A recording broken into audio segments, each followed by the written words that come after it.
Olá, povo de Deus, seja bem-vindo à live das 20 horas em ponto. E hoje o meu testemunho pessoal de como eu passei pelo acampamento de Ramsés e de Sucote. Na verdade, eu vou utilizar-me dessa caminhada de Israel no deserto para explicar como é que isso se aplica em minha vida pessoal.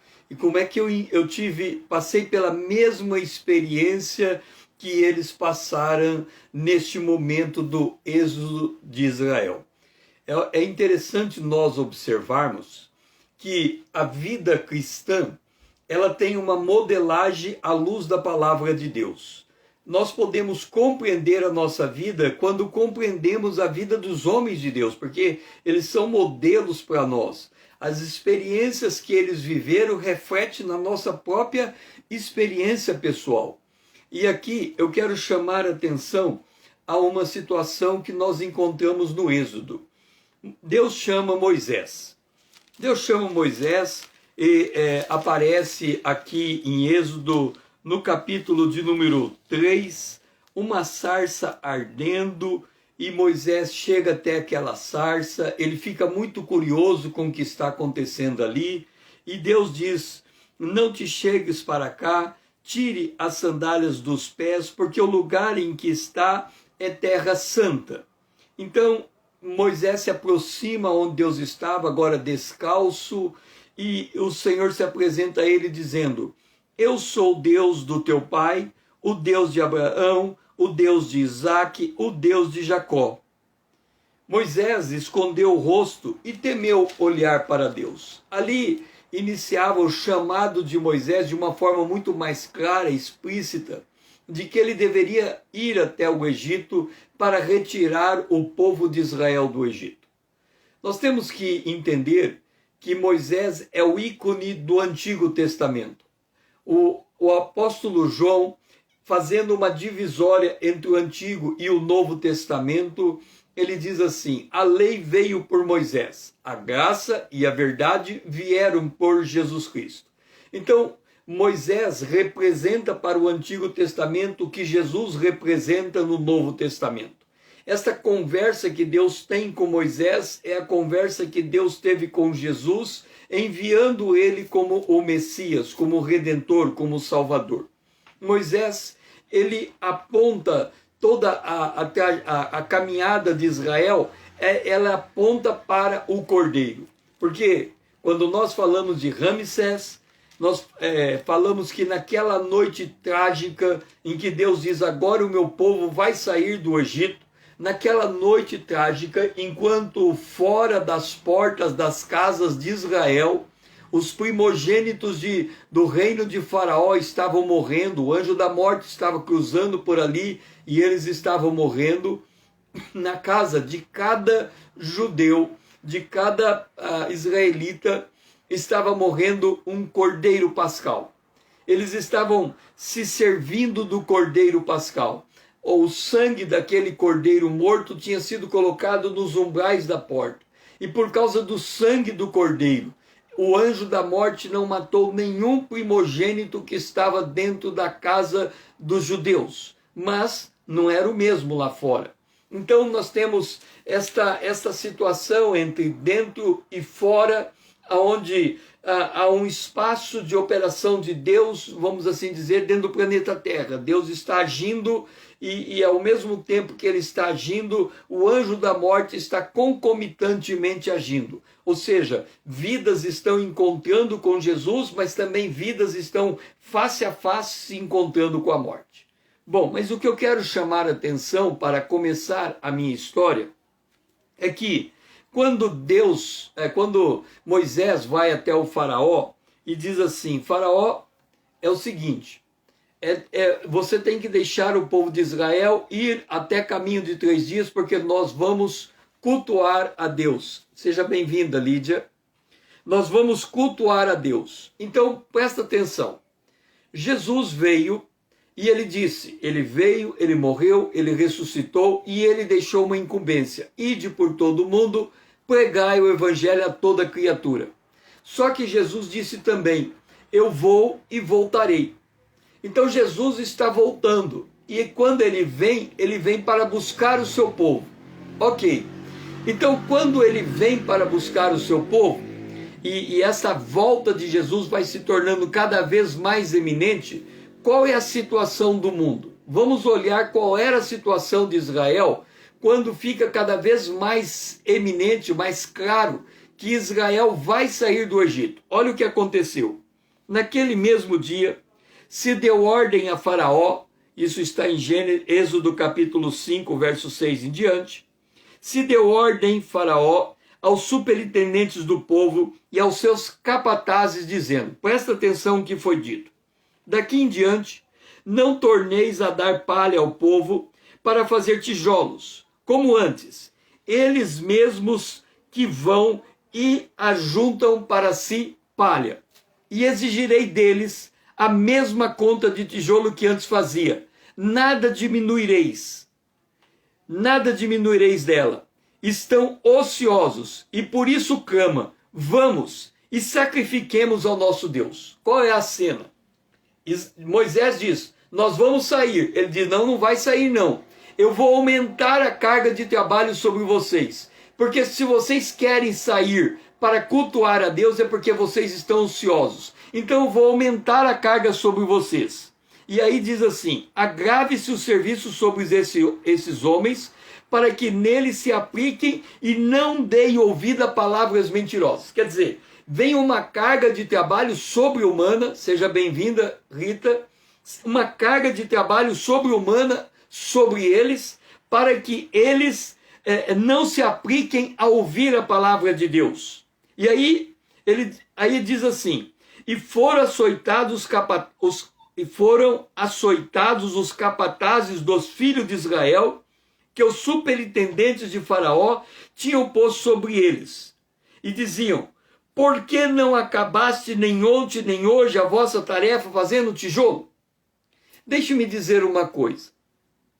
Quando Deus quer resgatar uma vida das trevas, quer resgatar uma vida da opressão, quer resgatar uma vida da mão do maligno, o maligno força uma situação para impedir que isso aconteça. E como se passou comigo? Eu nasci em 1961 e tive uma infância relativamente feliz. Era tão feliz quanto eu conseguia ser feliz em uma infância. Não tive nada que pudesse dizer que aqui não me dava alegria os meus dias da infância. Eu estou falando do 0 aos 9 anos de idade. Tudo me ia bem. Aos 5 anos de idade, eu comecei a ter uma percepção de uma relação entre o que eu pensava e o que eu fazia. Como é que isso aconteceu? Quando eu tinha mais ou menos 5 anos de idade, eu fui dormir na cama da minha mãe e naquele dia, infelizmente, eu fiz o 1 na cama da minha mãe. Imagina a vergonha, né? Mas um pouquinho antes de eu fazer o 1 na cama da minha mãe, eu percebi que eu estava sonhando com água. Então eu sonhava com água e a água espraiou em cima da cama. Aí eu parei e pensei assim, pera lá, se todas as vezes que eu sonho com água acontece isso, então o segredo é este. Se eu sonhar com água, eu corro para o banheiro. E de fato, eu sonhava com água, eu corria para o banheiro. Então eu me levantava no meio da noite e ia para o banheiro. Com isso eu adquiri uma habilidade em relação ao sono, que era a seguinte, eu podia acordar 10 vezes durante a noite. Eu acordava, eu tinha consciência de que eu acordei e eu voltava a dormir. E no final, era como se eu nunca tivesse acordado. O acordar durante a noite não me tirava o descanso da noite, porque eu habituei, acordo, faço o que eu tenho que fazer, deito e durmo. Acordo, faço, deito e durmo. E assim era a minha vida. Então eu tinha essa visão de que o que eu pensava na minha mente podia acontecer no meu corpo. Então eu tinha uma vigilância entre a mente e o meu corpo. Aos 9 anos de idade, eu fui fazer a primeira comunhão. A minha família era católica, é católica, e nós íamos eu ia todo domingo à missa, e participando da missa, quando chega aos 9 anos na Igreja Católica, você tem que fazer a confirmação, né? Aos 9 anos. E eu tinha que fazer aquela confirmação e tinha que fazer a crisma, tinha que crismar, porque no catolicismo você nasce, é batizado com um pingo de água, batizado, e depois, quando você chega na idade da razão, que seria entre 9 e 12 anos, você faz a crisma para confirmar a tua fé católica. Então eu participei das aulas na crisma, para fazer a crisma. Não, desculpe, não é crisma, a primeira comunhão. Para participar da primeira comunhão tinha que fazer as aulas. E eu participei da primeira comunhão. Uma freira, ela disse assim nas aulas. Ela disse, olha, se algum dia você quiser conhecer a vontade de Deus, leia a Bíblia. Se você ler a Bíblia e você achar erro, a Bíblia não tem erro. O erro está em você. Aquela lição passada para mim aos 9 anos de idade norteou toda a minha trajetória cristã. Primeiro, ela me ensinou que a Bíblia é inerrante. Primeiro, ela me ensinou que a Bíblia é a palavra de Deus. Se você quiser conhecer a vontade de Deus, leia a Bíblia. Então ela me ensinou que a Bíblia é a palavra de Deus. Segundo, ela me ensinou que a Bíblia é inerrante. Se eu achar erro, a Bíblia não tem erro. Então a Bíblia é inerrante, eu podia confiar nesse livro. Terceiro, ela me ensinou que quando eu leio esse livro, ele trata com a minha vida. Então, se eu quero conhecer a vontade de Deus, eu tenho que ler a Bíblia. E se eu achar erro, o erro não está em mim, não está na Bíblia, está em mim. Então, isso foi aos 9. E assim foi. Eu, entre os 9 e 16 anos, eu ia com frequência à fazenda do meu avô, passava as férias na fazenda do meu avô, e no aniversário, provavelmente de 10 anos de idade, aconteceu uma situação na fazenda do meu avô que me marcou muito. Aconteceu o seguinte, eu faço aniversário, mas naquela época eu fazia aniversário no mesmo dia do aniversário da minha avó. E aí, era nas férias, era janeiro, dia 20. Então, eu fui para a fazenda para passar as férias na fazenda. Eu fui mais ou menos uma semana antes do dia 20. E meu pai que me levou, meu pai e minha mãe me levaram até a fazenda, eles disseram assim, César, nós vamos te deixar na fazenda, voltamos para Dourados, que é a fazenda em Camapuã, tem Campo Grande e tem Dourados. Então meus pais vieram de Dourados, passaram por Campo Grande e chegaram até a fazenda, dá uns 300 quilômetros. Aí meu pai disse, eu vou te visitar no dia do teu aniversário. Ok, então no dia 20 meu pai voltaria. Os meus avós, minha avó fazia aniversário no mesmo dia que eu, tiveram que se retirar da fazenda 2 dias antes. E eles também disseram, no dia 20 a gente volta para o teu aniversário. E assim foi. Chegou no dia 20, ninguém apareceu. Era umas 8 da manhã, ninguém apareceu para o meu aniversário. E assim foi, o dia foi avançando, ninguém apareceu. Quando chegou lá pelo meio-dia, eu já comecei a ficar preocupado. E o vento que vinha do campo para a fazenda, para a sede da fazenda, ele fazia um barulho como barulho de carro. Então, toda hora que fazia aquele barulho, eu corria para ver se vinha o carro. E não veio. Quando chegou lá pelas 5 horas da tarde, eu vi que ao meio-dia eu desisti. Meu pai não vai vir, porque ele mora mais longe. Quando chegou lá pelas 5 horas da tarde, eu falei, também meus avós não vão vir. Porque os meus avós, são 5 horas da tarde, eles não vão vir. E naquele dia eu caí em prantos. O capataz e a esposa dele tinham feito um pequeno bolo para comemorar o meu aniversário, tentaram me consolar, Mas naquele momento eu disse para mim mesmo, eu nunca mais vou depender de uma pessoa na minha vida.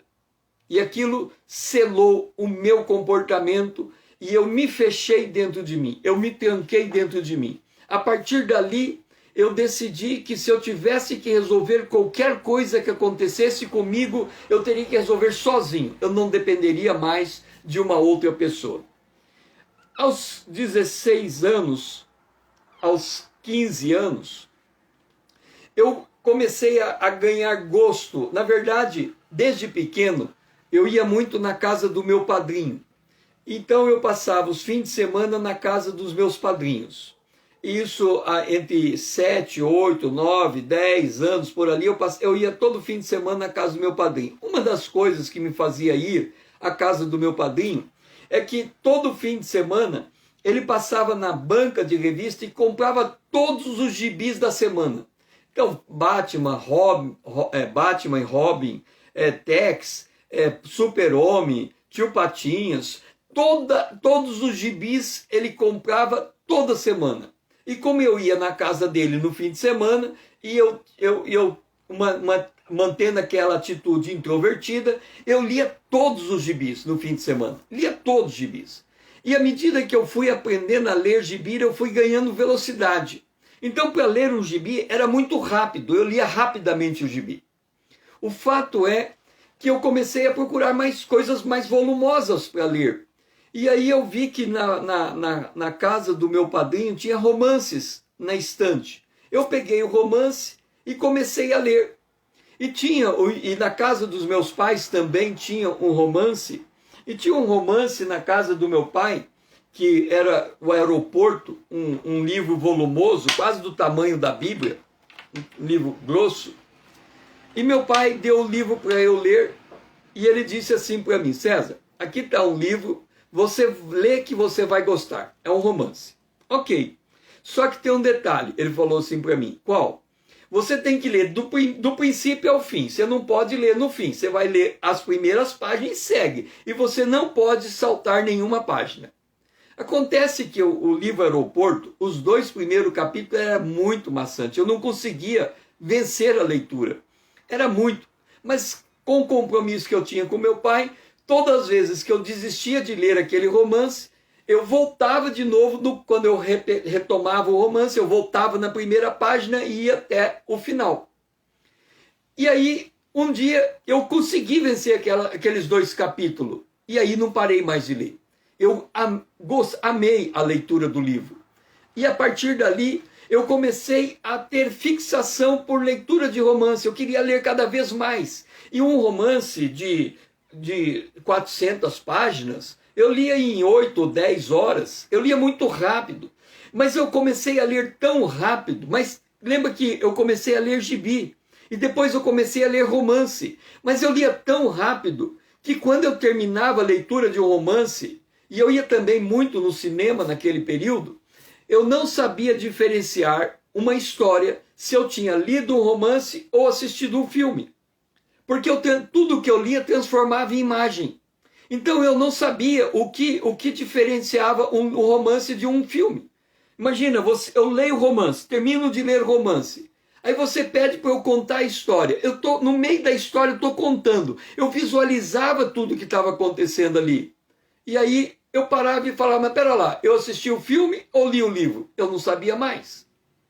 Mas o fato é que ler romance se tornou um vício.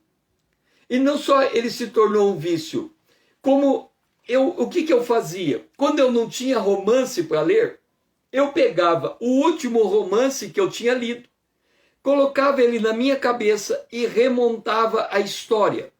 E aí eu remontava a história, imaginava, e eu sonhava. E naquela época, eu sonhava coisas assim. Eu queria ser um engenheiro. E eu sonhava sendo o melhor engenheiro do mundo, construindo os edifícios mais altos do mundo. Só que quando eu conseguia imaginar aquele edifício bem alto construído, vinha um terremoto e derrubava o edifício. Aí eu comecei a sonhar com a medicina. Eu sonhava ser um médico que descobrisse, naquela época era o câncer, era o tipo de doença que não tinha vacina, não tinha remédio. Então eu queria descobrir a cura do câncer, eu queria curar todo mundo que tivesse qualquer tipo de enfermidade. Aí eu achava aquela cura, a pessoa era curada, mas depois, passado 70 anos, a pessoa morria. Aí eu pensei, falei, não, eu quero ser um homem público, eu quero ser um presidente de um país. E eu imaginava um plano econômico que dava prosperidade para toda a nação. E eu imaginava ele sendo trabalhado na perfeição. Mas aí acontecia de que eu tinha que sair do cargo e o outro que entrava depois de mim não dava continuidade, tudo aquilo que eu fazia se perdia. E aí eu comecei a perceber que qualquer coisa que eu imaginava construir na vida, a morte desfazia. A morte era um inimigo terrível.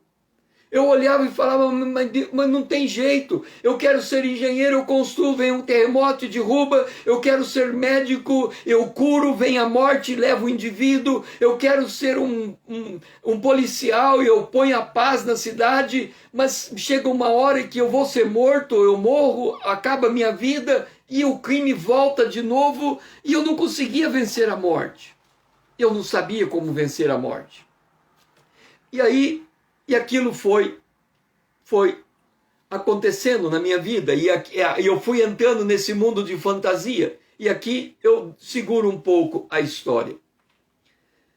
Ao mesmo tempo, aconteceu que eu gostava muito de ir na missa das crianças das 8 horas. Era bastante crianças na igreja. Aí, quando chegava na hora do ofertório, na igreja católica é passado uma sacolinha de banco em banco e só adultos que passavam a sacolinha de banco em banco.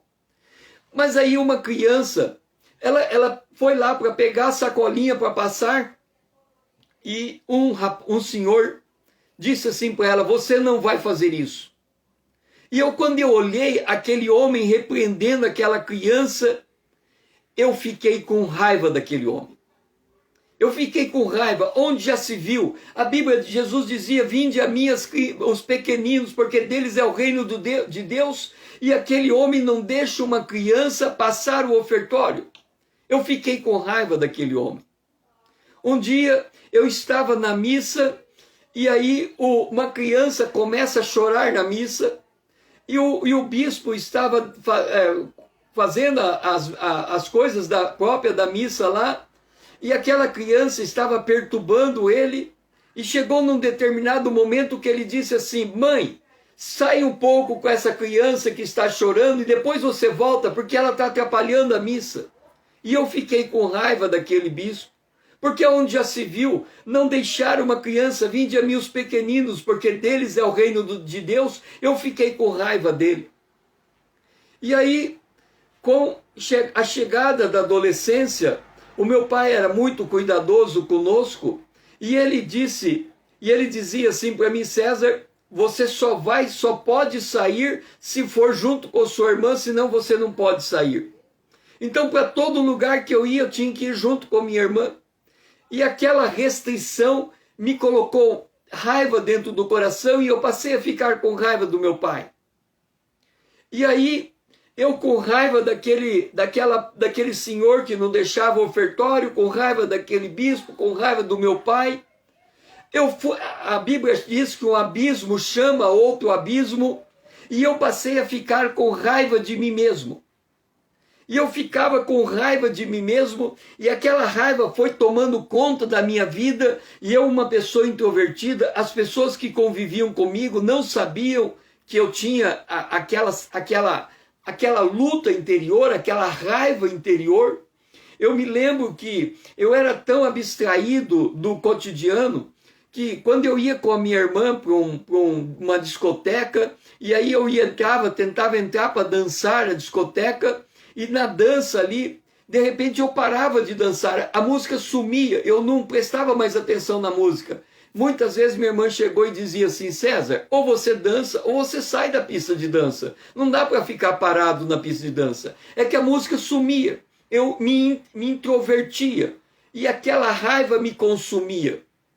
E aí, quando chegou, eu fui para os Estados Unidos, e quando eu fui para os Estados Unidos, eu carregava aquela raiva dentro de mim, e eu, na minha introversão, eu imaginava que eu indo para os Estados Unidos, eu conseguiria, como vou dizer, eu conseguiria ser diferente daquilo que eu era, mas eu não me tornei diferente daquilo que eu era. Mesmo nos Estados Unidos, num lugar distante, em Arizona, Cottonwood, morando com uma família, eu continuei introvertido. Eu conversava muito pouco, eu ouvia bem o inglês, mas aprendi a falar pouco, porque eu falava pouco com as pessoas. Eu era fechado dentro de mim mesmo, e aquela raiva.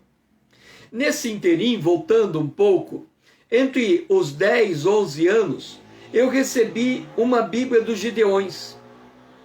E essa Bíblia dos Gideões, eu abri a primeira página e estava assim, ofertado a. E eu escrevi, ofertado a.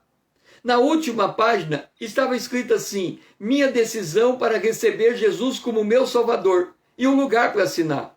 Eu olhei para aquilo e disse, por que eu preciso de um Salvador? Eu não preciso de um Salvador. Essa oração aqui de arrependimento, eu não estou entendendo nada dessa oração.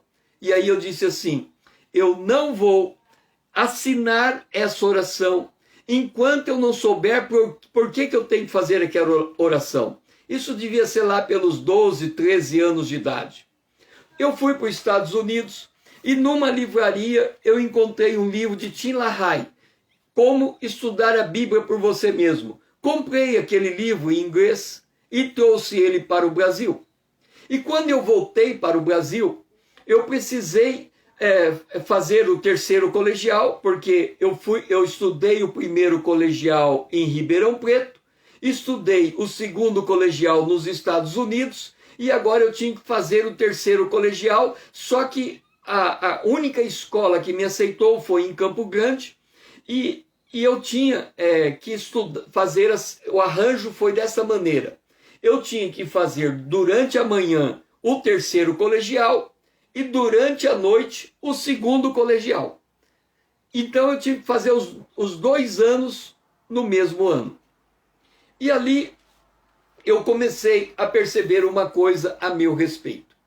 Primeiro, eu tinha me tornado tão agoniado, tão amargurado, eu tinha tão revoltado dentro de mim, por causa daquela situação, daquela restrição que meu pai me dava, ou por causa daquele homem que impediu a criança fazer o ofertório, ou por causa daquele bispo que pediu para a criança sair com a mãe, sair da igreja para ele poder continuar a missa, que eu cheguei à seguinte conclusão: eu vou fazer a faculdade e quando terminar a faculdade eu dou um tiro no meu ouvido. Este era o meu projeto de vida. Eu vou fazer a faculdade e quando terminar a faculdade eu dou um tiro no meu ouvido. Ok. E assim estava planejada a minha vida. Outra coisa que eu tinha observado é que de tanto eu fantasiar, pegar um romance, ler o romance, não ter romance, sonhar com romance na minha cabeça, de uma semana de 7 dias, eu só conseguia ter consciência de 2 horas no dia. O resto eu não sabia o que eu tinha feito. Eu entrava num automático. Eu sei que eu tirava boas notas, eu sei que eu estudava, mas eu não lembrava do que eu fazia ao longo do dia. A minha mente não parava de sonhar. Então, quando chegou naquele ano de 79, quando eu voltei dos Estados Unidos em 78, quando chegou o ano de 79, eu cheguei à seguinte conclusão: se eu continuar lendo romance, eu não vou conseguir fazer um curso de manhã e um curso à noite e ter boas notas. Não tem jeito. Eu tenho que parar de ler romance. E aquilo foi algo de Deus. Por quê? Foi como desplugar. Foi como trazer a minha mente ao normal. Porque uma vez que eu não tinha mais os romances para colocar a minha mente para sonhar, eu consegui me aplicar aos estudos. E assim foi nos estudos. Até que chegou em outubro, no dia 20 de outubro de 79. Naquele dia, eu falei o seguinte para mim mesmo: hoje eu vou tentar descobrir por que eu tenho que ter Jesus como meu Salvador e meu Senhor. Eu peguei a Bíblia dos Gideões, eu peguei o livro de Tim LaHaye, entrei no quarto da minha tia, eu estava morando em Campo Grande, e comecei a ler o livro de Tim LaHaye. E ele deu a seguinte instrução: se você não tem certeza da tua salvação, leia a primeira epístola de João por 7 dias, 7 vezes. Aí eu falei, bom, eu não sei como ler a Bíblia, vou seguir a instrução de Tim LaHaye conforme esse livro está colocando. E eu comecei a fazer a leitura. E quando eu fiz a leitura, eu cheguei no capítulo 1, no versículos 8, e ele diz assim: se dissermos que não temos pecado nenhum, a nós mesmos nos enganamos e a verdade não está em nós. Se confessarmos os nossos pecados, ele é fiel e justo para nos perdoar os pecados e nos purificar de toda a injustiça. Quando eu li esse texto, se dissermos que não temos pecado, a nós nos enganamos, eu parei a leitura e disse assim para Deus: Deus, eu acho que eu não tenho pecado. Eu não roubo, eu não mato, eu não furto, eu não adultério. Então eu acho que eu não tenho pecado. Mas aqui está dizendo, se dissermos que temos pecado, não temos pecado, enganamos-nos a nós mesmos. Então eu estou me enganando. Eu estou mentindo a meu respeito. E mentira é pecado. Então, se mentira é pecado, o salário do pecado é a morte. Se o salário do pecado é a morte, eu preciso de alguém que me livre da morte. Lembra que eu construía tudo e a morte destruía? Eu construía tudo e a morte destruía? Eu tinha programado a minha vida para fazer a faculdade e me suicidar tão logo eu pegasse o diploma universitário? A morte, eu estava programado para morrer. Então eu disse, não, se aqui está dizendo que se eu mentir, pecado, eu estou enganando a nós mesmos e eu tenho que confessar o meu pecado, então eu preciso de alguém que me livre da morte. Aí eu olhei para a oração dos Gideões, aquela oração da Bíblia dos Gideões, e ele dizia, eu reconheço que sou pecador e aceito Jesus como meu Salvador e meu Senhor. Eu fiz a oração e eu assinei.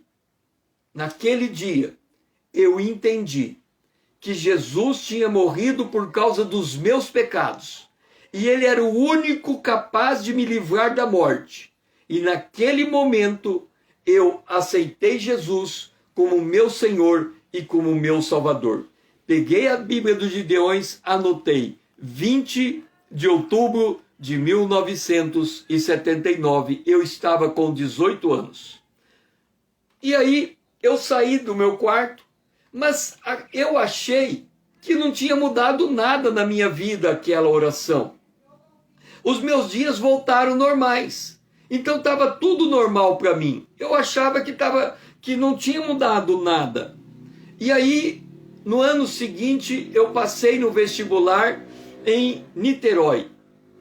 E aí, quando eu passei no vestibular, eu entrei na faculdade de economia. Lembra que o meu sonho era de ser um homem público e construir um país melhor. Então eu entrei na faculdade de economia. E aí eu falei assim, esta faculdade eu vou fazer ela com esmero, com cuidado. Eu vou estudar o máximo que eu posso. Eu quero aprender tudo de economia. Os meus cadernos eram todos anotados. Tudo que o professor falava, eu anotava. Eu estava procurando fazer o melhor para aprender o máximo possível acerca de economia. E aí foi. Chegou agosto. Em agosto, eu ia de ônibus. Eu morava em Niterói, eu morava num bairro, e eu pegava o ônibus e ia para a faculdade, que era no centro. E aí, aonde eu morava uma moça também, que estudava na mesma sala que eu estudava. E aí nós começamos a ir junto para a faculdade. Mas eu não tinha nenhum interesse por essa moça e nem ela por mim. Nós éramos apenas amigos que íamos junto para a faculdade. E aí voltamos um dia, sentamos num bar, ficamos conversando, ficamos amigos. Até aí tudo bem. Só que ela se apaixonou pelo professor de português. E ela se apaixonando pelo professor de português era um problema dela com o professor. Para mim, aquilo não me dizia respeito. E aí ela chegou para mim um dia e disse assim: César, estou apaixonado pelo meu professor de português. É problema teu com ele. Aí ela um dia disse assim para mim: César, o meu professor, ele tem uma prática religiosa. Aí eu fiquei curioso. Aí ela disse assim: César, o meu professor quer se libertar da prática religiosa que ele tem. Aí eu achei que aquilo era a minha missão. Aí eu falei: não, Deus está falando comigo, que a minha missão é libertar esse homem da sua prática religiosa, que era diferente da prática religiosa evangélica. Então eu vou trabalhar pela libertação da prática religiosa desse homem. E nós fomos fazendo uma série de coisas absurdas. E o fato é que um dia meu pai vai me visitar e ele me encontra numa situação em que a minha mente de novo tinha... Lembra que quando eu sonhava, eu fantasiava e fantasiava e fantasiava? Na libertação daquele homem, o que aconteceu? Junto com os romances que eu li na minha adolescência, eu li também livros do tipo O Poder do Pensamento Positivo, Magia, Hipnose, tudo bem, Vanessa? Hipnose. Eu lia livros espiritualistas, Raja Yoga. Então eu lia e eu achava, eu acreditava no poder da mente, eu acreditava no poder do pensamento positivo, eu acreditava no poder da hipnose. Então eu imaginei que toda aquela literatura tinha me preparado para libertar aquele homem. E quando eu fui usar essa literatura, eu perdi a minha conexão mental. E ao perder a minha conexão mental, meu pai me encontra daquela maneira. E meu pai diz assim: se você está bem, tudo bem. Se você não está, se você está bem, então você não se importa de falar com uma psicóloga, não é? Eu disse: não. Então, se você estiver mal, aí a gente vê o que faz. Mas se você está dizendo que você está bem, então conversa com a psicóloga. Eu falei: tudo bem, vou conversar com ela. E eu conversei com essa psicóloga e eu tentei provar para ela que eu estava bem. E ela saiu convicta que eu estava muito mal. Resultado, para resumir essa história, eu tive que fazer um tratamento de sonoterapia. Eu dormi durante 30 dias. Eu acordava, dava medicamento, eu dormia. Acordava, dava medicamento, eu dormia. Durante 30 dias eu dormi. Foi o tempo para minha mente voltar ao normal, para eu começar a pensar conscientemente. Voltando um pouquinho, por que a minha mente perdeu? Porque eu andando junto com aquela mulher para libertar aquele homem, ela começava a perguntar para mim toda hora: o que você está pensando? E eu respondia. E ela falava: não, você está pensando errado. Então, de tanto ela falar isso para mim: você está pensando errado, é assim que pensa, é como se aquela mulher tivesse entrado na minha mente e mudado os meus neurais. Eu não conseguia pensar mais por mim, porque ela, de tanto ela falar: você está pensando o quê? Isso, está pensando errado, é assim. E a Bíblia tem um provérbio que diz assim: não deis à mulher a tua força. E eu dei o meu raciocínio para aquela mulher. E aí a minha mente, eu perdi o controle da mente. Com a sonoterapia eu voltei. E quando eu voltei, eu me lembrei do que a freira tinha me dito. Se você quiser conhecer a vontade de Deus, leia a Bíblia. E se você encontrar erro, o erro não está em você, está na Bíblia. Então eu chamei o meu pai e fiz um acordo com ele. Falei: pai, realmente eu não estou bem, mas eu já melhorei. Com essa sonoterapia eu consegui melhorar. Eu não entendo ainda o que aconteceu comigo nesses dias, mas vamos fazer um acordo?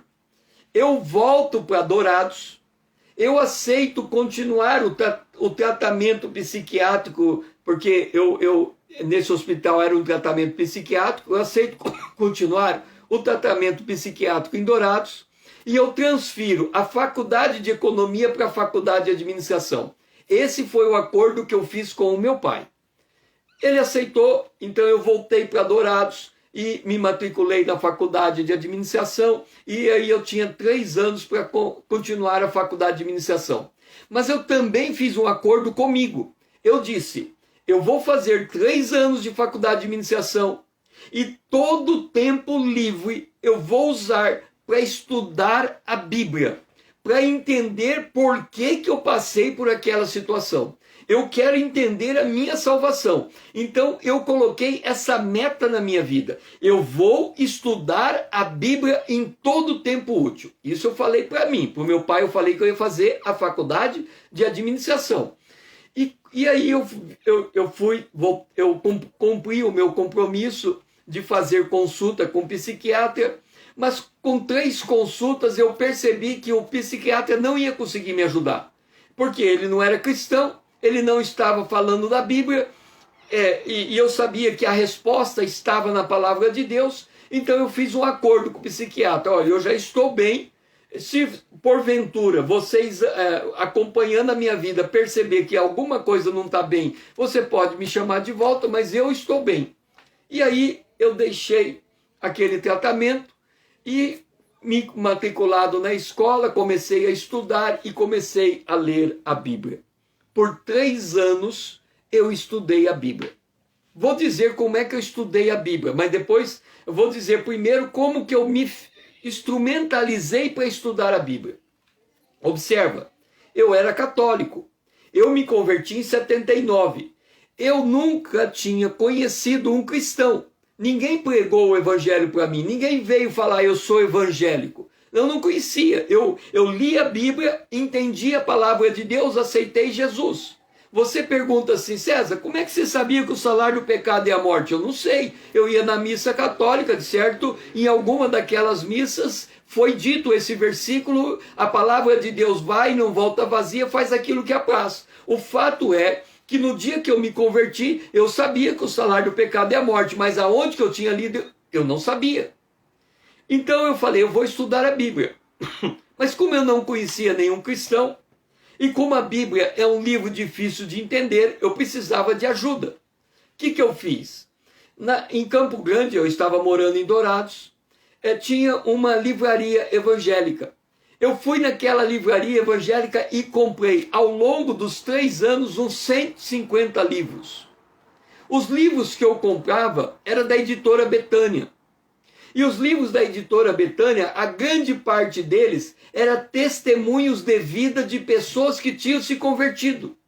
E aí eu lia histórias, lembra que eu gostava de ler romance? Agora eu mudei o cenário, agora eu estava lendo livros evangélicos, livros cristãos, e eu olhava as experiências, e a pessoa contava a experiência dela aqui, a outra ali, a outra lá, e eu comecei a pegar livros de teologia, livros doutrinários, comecei a ler, era muito difícil entender, mas eu fui vencendo de tanto, imagina 100 livros, mais de 100 livros que eu estou lendo, então eu conseguia entender alguma coisa. E assim eu aprendi a palavra de Deus.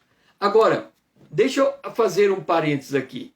Não foi tão simples aprender a palavra de Deus, porque muita gente que quer conhecer a Bíblia, ele estuda a Bíblia para conhecer a Bíblia, para conhecer a história, a teologia, mas ele pouco faz conexão com a sua própria existência. Lembra que aos 5 anos de idade, eu estava dormindo na cama, sonhei com água e fiz o 1? Aí eu liguei que se eu sonhar com água, eu posso aguar uma cama? Então, toda vez que eu sonhava com água, eu acordava. Esse princípio eu comecei a usar para aprender a Bíblia. Eu queria aprender a Bíblia para saber como que eu tinha que viver de acordo com a Bíblia. Eu tinha que aprender a Bíblia para aprender a andar com Deus. E aí, Satanás é terrível. E agora eu volto para Ramsés. Lembra que Ramsés e Sucote, Israel estava em Ramsés, houve uma opressão para eles não darem ouvido à voz de Deus. Eu também passei por essa opressão. Eu marquei a data em que eu iria dar um tiro no meu ouvido. Eu era um suicida em potencial. Eu era uma pessoa que tinha muita raiva dentro de mim. Então eu tinha marcado o dia da minha morte. Essa opressão que Israel sofreu, a opressão do trabalho, o diabo faz isso na sua vida, ou fez isso na sua vida no passado, através do trauma, através do medo, através de uma série de situações. Ele entra na tua vida para arrebentar, para destruir, para te ferir, para te machucar. Lembra que aquele aniversário que eu fui, aniversário que prometeram que iriam no dia do meu aniversário e ninguém apareceu? Então é assim que funcionam as coisas. O diabo, ele entra primeiro contra a nossa vida para impedir. A Bíblia diz que o Deus desse século cegou o entendimento dos incrédulos para que eles não consigam enxergar a palavra de Deus. Mas a palavra de Deus é uma semente poderosa. Aquela palavra que a freira tinha me dado, que lendo a palavra de Deus eu entenderia a vontade de Deus, frutificou. Os textos bíblicos que eu ouvia da missa foram guardados no meu coração e eles frutificaram. E chegou um dia em que eu li e falei, hoje eu vou tomar a decisão de receber Jesus, e entendi. Mas um ano depois, quando passei por aquilo que eu precisei de sonoterapia por 30 dias, eu percebi que eu precisava de algo muito mais profundo. E eu comecei a estudar a Bíblia. E o padrão desses 3 anos foi da seguinte maneira. Vamos ver se você consegue captar comigo. Eu começava a ler a Bíblia e eu começava a entender o que a palavra de Deus falava. Tem um livro chamado Mananciais do Deserto. E eu lia o Mananciais do Deserto diariamente. E através da leitura diária do Mananciais do Deserto, uma das grandes ênfases daquele livro é que a Bíblia é como o maná do deserto. O maná do deserto era assim, o maná cai, você colhe e come, e não pode guardar para o dia seguinte. Com isso eu aprendi um princípio muito importante. Se Deus me ensinar uma coisa nova, enquanto eu não colocar em prática o que Ele me ensinou, Ele não me dá uma nova coisa. Quando Deus me ensina uma coisa nova, enquanto eu não colocar em prática o que Ele me ensinou, Ele não me dá uma outra coisa. E ali eu passei a entender que eu tinha que aprender e aplicar. Aprender e aplicar. E nessa de aprender e aplicar, o diabo veio para desaplicar. Então o diabo, ele veio e dizia assim para mim, eu tô lendo a Bíblia aqui, e eu ouvi uma voz na minha mente, que depois eu discerni que era o diabo, ele dizia assim, César, o que você está lendo? A Bíblia. Que livro que é esse? É a palavra de Deus. Mas você conhece todos os livros sagrados que existem no mundo? Você conhece os livros de outra religião tal, de outra religião tal, de outra... Não, não conheço. Então como é que você pode dizer que esse livro é a palavra de Deus? Eu fechava a minha Bíblia e realmente eu não tinha resposta para aquilo. Eu fechava a minha Bíblia e guardava a Bíblia e ia cuidar da minha vida. Passava um mês, eu voltava, abria a Bíblia e ele dizia, César, eu não estou dizendo que esse livro aqui, você não pode ter certeza que é a palavra de Deus? Eu dizia assim para ele, deixa eu te dizer, esse livro é a palavra de Deus. Ele falou, como é que você pode me provar? E eu dizia, toda pessoa que lê esse livro, ele é transformado para melhor. E você não pode fazer isso com outro, nenhum outro livro tem esse potencial de fazer tal coisa. Este livro transforma a vida, os outros não. E aí ele ia embora porque ele tinha sido vencido pelo argumento que eu dava. E assim continuou. Um dia ele veio e falou assim, César, você não pode sair. E aí eu comecei a perceber que eu precisava ser batizado nas águas. Porque quem crer e for batizado será salvo. Mas lembra, eu era católico, eu não conhecia nenhuma igreja evangélica. E aí eu tinha que sair do catolicismo, procurar uma igreja evangélica para ser batizado nas águas. E aí o diabo veio e disse assim para mim, César, fora da Igreja Católica não tem salvação. E é verdade, esse é o ensino da igreja. E o ensino da igreja veio de forma, eu não lembro aonde que eu aprendi isso, mas aquilo veio com uma força muito grande na minha mente. Fora da Igreja Católica não tem salvação. Aí eu comecei a estudar a Bíblia, estudar, e aquilo martelando na minha cabeça. Aí um dia eu peguei e li que não há nenhum outro nome que dado que se importa ser salvo que não seja Jesus. E aí o diabo veio e falou, eu não disse para você que fora da igreja não há salvação? Eu dizia, quem salva é Jesus, não é a igreja. Nós somos membros do corpo de Cristo, mas quem salva é Jesus. E aí ele ia embora. E assim foi, embate após embate. Um dia ele chegou para mim, o último embate que eu tive com ele, o diabo chegou para mim e disse assim, César, lê tal lugar. E eu fui ler, estava escrito assim, quem muito é dado, muito será exigido. Ele falou, você tem que parar de ler a Bíblia. Porque se você aprender muito, vai ser exigido muito de você. E nesse caso, você não vai ter condição de explicar. Você vai ficar devendo. Então, para de aprender. Eu falei, tá certo, fechei a minha Bíblia de novo. Passado um mês, eu voltei, abri a Bíblia novamente. E ele disse, vai lá e lê tal lugar. Eu fui lá, estava escrito, quem muito é dado, muito será exigido. Ele falou, e você vai continuar estudando? Aí eu disse assim para o diabo, deixa eu te dizer uma coisa. Quem muito é dado, muito será exigido, é o que está escrito. O detalhe é que quem dá é Deus. Quem ensina é Deus. E quem exige é Deus. Então, se Deus me entregar alguma coisa, Ele me dará a condição de eu estar à altura daquilo que Ele me entrega. Agora eu quero te dizer uma coisa. De Gênesis a Apocalipse, eu vou aprender tudo que eu puder aprender da Bíblia. Eu não vai ter mais limite para eu aprender. Eu vou aprender todas as doutrinas bíblicas, eu vou aprender as profecias, eu vou aprender tudo que é possível aprender na Bíblia. E depois, se Deus me cobrar, a conversa é com Ele, não é com você. Então você sai daqui, porque a partir de hoje não tem mais limite para eu aprender das Escrituras. E assim terminou aquela fase da minha vida.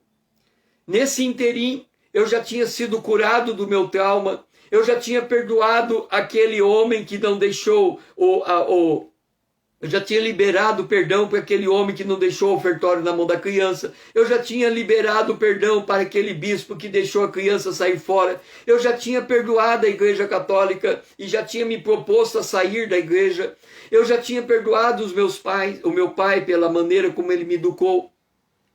E agora, o Espírito Santo vem e conversa comigo. E ele diz, César, você precisa fazer o seminário de teologia. Seminário teológico. Aí eu disse, Deus, eu não vou fazer não. Eu sou católico, eu não quero ser padre não.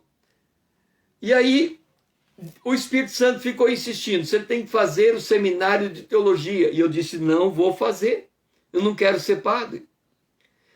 Um dia, de tanto o Espírito Santo insistir comigo que eu tinha que fazer o seminário de teologia, seminário teológico, eu disse assim para ele, bom, vamos fazer um acordo? Eu aceito fazer o seminário teológico se for lá em Betânia, Minas Gerais. Mas eu sabia que eu não podia ir para Betânia. Eu tinha uma sociedade com meu pai. Então eu estava, vamos assim dizer, enrolando o Espírito Santo. Só que eu caí na bobeira de falar que eu iria lá em Betânia fazer o seminário teológico. Então eu já tinha dito que eu ia fazer o seminário teológico, só que era em Betânia. Um dia eu entro em Dourados e aparece uma placa, Seminário Teológico Batista no Ollermann, 2 km. Eu parei diante daquela placa, Seminário Teológico Batista no Ollermann, 2 km. Eu disse assim, meu Deus, tem um seminário teológico em Dourados. Eu já estava no último ano de administração de empresa. E eu não tinha mais desculpa, que eu ia acabar a administração de empresa, no ano seguinte eu podia fazer teologia. E eu pensei assim, falei, e agora? Se eu falar para o Espírito Santo que eu não vou fazer esse seminário teológico, ele vai falar que eu estava enrolando ele. Por quê? Porque qual a diferença de fazer em Betânia e fazer em Dourados? Aí eu pensei, seminário teológico 2 km, levando em conta o lugar onde estava a placa e para onde ele estava apontando, seria na periferia da cidade de Dourados. Aí eu parei, eu estava estacionado na frente da placa, pensando comigo o que eu ia fazer, como que eu ia fazer para contornar a situação. Eu olhei para a placa, olhei para o lugar e pensei assim comigo: 2 quilômetros nessa direção, o seminário teológico tem que ser uma casa de madeira, porque ninguém vai construir um prédio grande naquele lugar.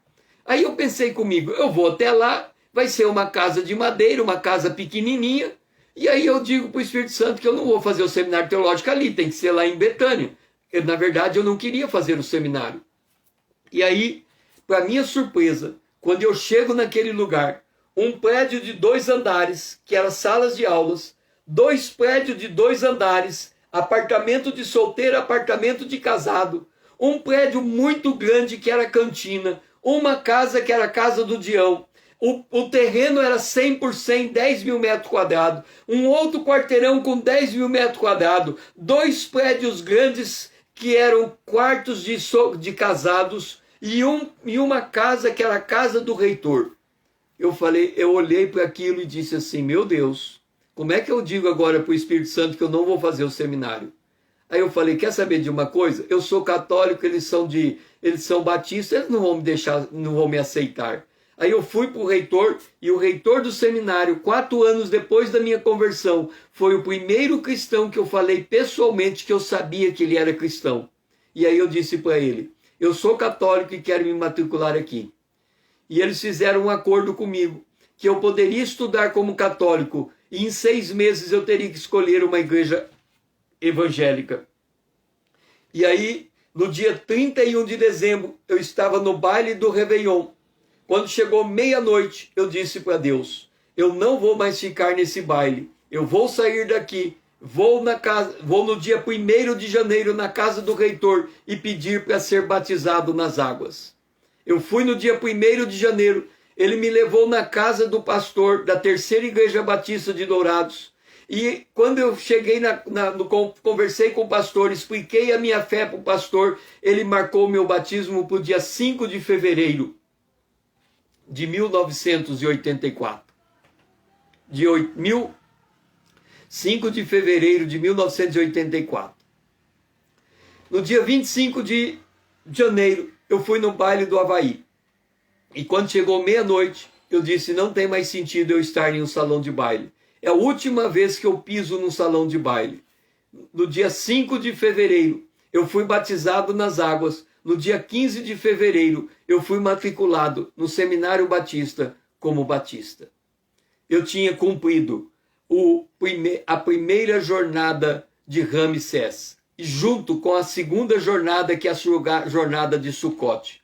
Ou seja, eu tinha ao mesmo tempo decidido em Jesus Cristo, decidido batizar nas águas e aprendido e estudado a Bíblia exaustivamente.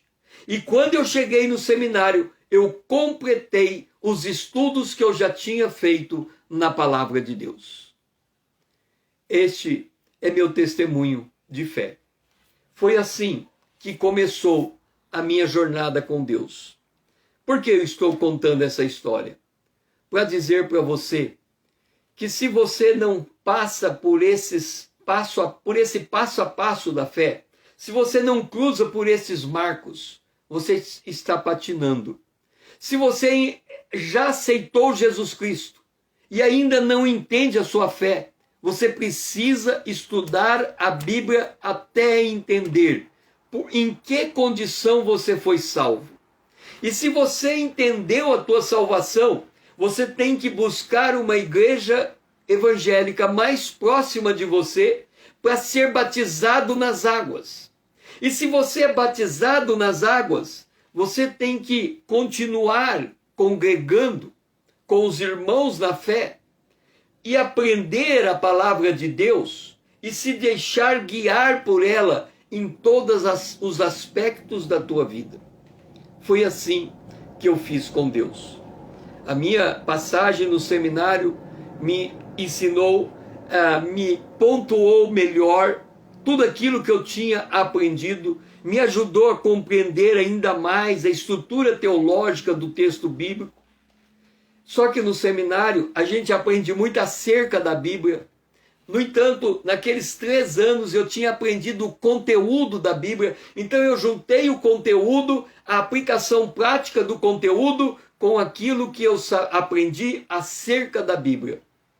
E desde então, aquilo que a freira colocou para mim se tornou a constante na minha vida.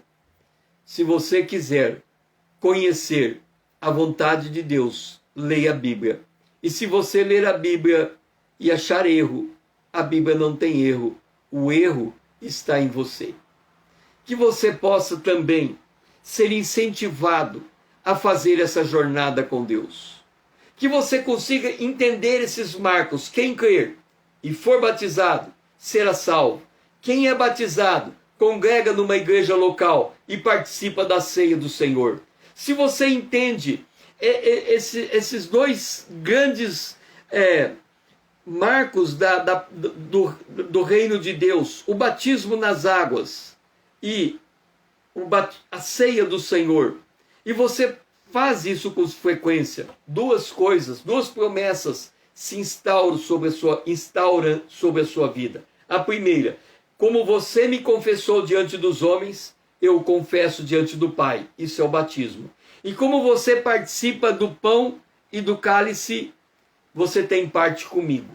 Você tem comunhão comigo. Você tem intimidade comigo. E, baseado nessas 2 instâncias, o batismo e a ceia, o princípio do batismo e o princípio da ceia, você desenvolve um relacionamento com Deus. Um relacionamento profundo, um relacionamento em que você consegue se enxergar como filho de Deus, que você consegue curar os traumas pelos quais você passa, que você consegue ter diretrizes para desenvolver a tua vida profissional e, principalmente, você está preparado para a volta de Jesus. Que o Senhor seja louvado, e assim termino o meu testemunho cristão de como eu cruzei por Ramsés e por Sucote. Que eu possa encontrar você. Amanhã eu não terei a live, eu vou ter a live no dia seguinte. Depois de amanhã estarei voltando aqui com você às 20 horas. Mas amanhã cedo eu terei Amanhã com Deus às 6 horas, às 5 horas em ponto. Que o Senhor seja louvado.